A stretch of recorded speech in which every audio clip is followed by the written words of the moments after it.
Am luat hârtie albă cu steluțe pe ea, să-i scriu lui Moș Crăciun din inima mea.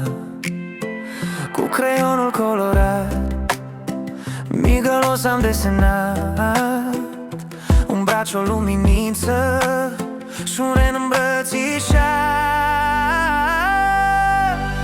Scrisoare pentru Moș Crăciun, zboară noapte, du-te acum. Spune că am fost cu minte și că l-aștept înainte.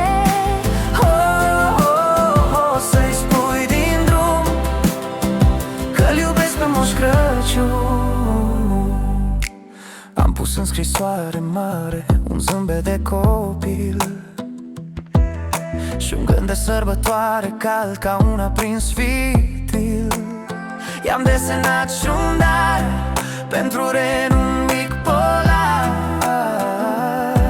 cu mere și nuși dulci pentru drumul lor în zbor. Scrisoare pentru Moș Crăciun, zboară noapte, du-te acum. Spune că am fost cu minte și că l-aștept înainte.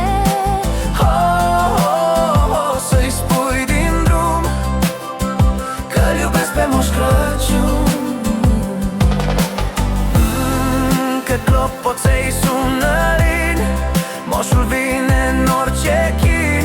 Scrisoarea mea îl va găsi și sigur va zâmbi.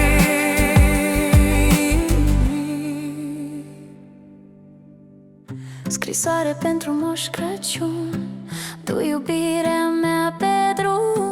Cu fulgi albi ce cad ușor, magia vine în zbor.